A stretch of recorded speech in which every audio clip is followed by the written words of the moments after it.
Saistībā ar Integritātes pakta pilotprojektu devāmies uz Liepāju, kur Inese Tauriņa, biedrības Sabiedrības par atklātību Dēlna direktore, skaidroja, ko tad tas īsti nozīmē.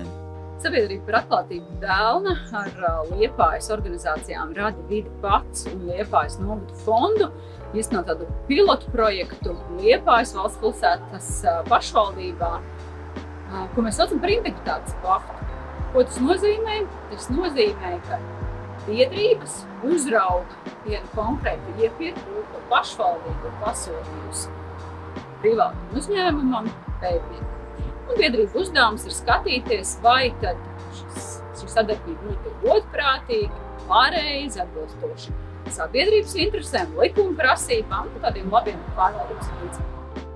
Tāpat jautājām Liepājas iepirkuma komisijas vadītājam Didzim Jērņam, kāpēc ir svarīgi, lai citas pašvaldības būtu drosmīgas un īstenot Integritātes pakta projektu. Es šajā līgumā saredzu iespēju informēt nevalstisko organizāciju pārstāvus, arī Dēlnas pārstāvus par to, kāda ir reālā situācija ar iepirkumiem, kā viņi noris, jo, diemžēl, sabiedrībā ir pietiekoši daudz maldīgas informācijas. Un arī šī ir viena no iespējām, kā iespējams panākt kaut kādas izmaiņas likumdošanā. Vēlējāmies arī noskaidrot Liepājas iedzīvotāju viedokli. Uzdevām jautājumu, kādas ir viņa pirmās asociācijas ar publiskajiem iepirkumiem Liepājā un cik godīgi te ir. Publiskie iepirkumi Latvijā kopumā nav īpaši godīgi, jo viņus nesastāda lojāli, pareizāk viņi sastāda lojāli cilvēki, kur ir saistīgi pārsvarā ar savu arodu, jo praktiski pārvaldības struktūrās cilvēki nav pietiekoši profesionāli visās jomās un arī no viņiem nevar ko īsti prasīt, lai viņi spētu sastādīt šāds iepirkums. Un to cilvēku un profesionāli nemaz nav tik daudz, lai viņi būtu neatkarīgi. Līdz ar to tās ir iesaistītās personas un Liepāja ir absolūti nav ideāli. Jāatzīst, ka man nekāda saskarsme ar pašvaldību līdz šim īsti nav bijusi.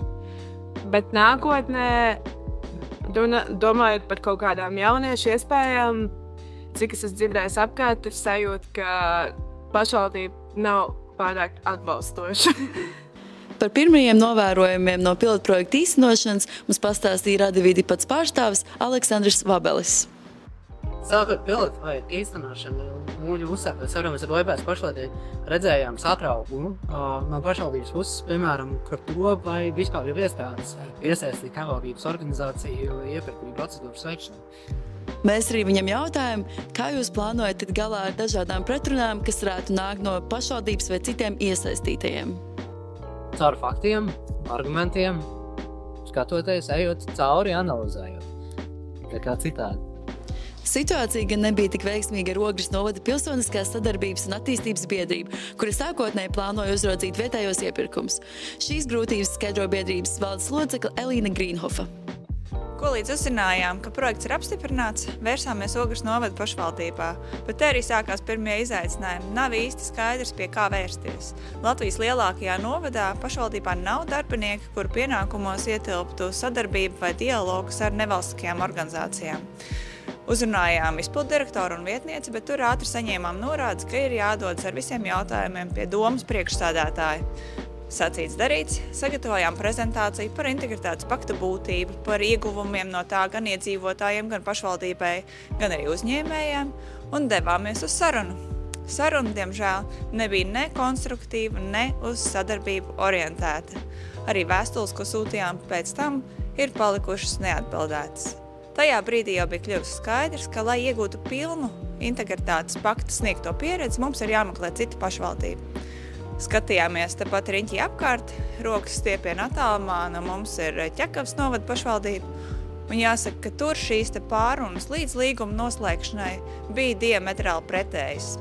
Mēs esam priecīgi, ka Ķekavas novadā iegūtā pieredze mums noder arī Ogres novada pašvaldībā, jo tā sanāca, ka abās pašvaldībās tai vienlaikus notiek vienādi ļoti liela apjoma iepirkumu. Ķekavā mācāmies, bet jau pielietojam praksē Ogres novadā. Apmeklējām arī Ķekavu, kur aptaujājām iedzīvotājus par viņu domām par pašvaldības darbu. Vai jūs uzticaties savai pašvaldībai? Jā, Es domāju, jā. Jo mūsu pašvaldība ir diezko izglītota pēc tādiem pasākumiem, kas notiek skolā. Tāpēc es domāju, ka es uzticos. Es domāju tieši tāpatās kā viņš. Tikāmies ar Ķekavas domas priekšsēdētāju Viktoriju Bairi un jautājām, vai jūsuprāt sabiedrības un pilsoniskās sabiedrības iesaiste ir būtiska, uzraugot publiskās naudas izlietojumu? Mēs kopā lemjam, kādu mēs vēlamies izveidot savu pašvaldību, savu novadu. Tādēļ sabiedrības iesaiste arī tādos jautājumos, kā publisko naudas līdzekļu izlietošana, ļoti svarīga, lai radītu šo savstarpējo uzticēšanos un appusējās zināšanas. Aicinām ikvienu uzzināt, kas ir Integritātes pakts, mūsu īstenotais pilotprojekts un pārliecināties, cik nozīmīgi ir sabiedrības iesaiste publiskās naudas izlietojuma uzraudzībā.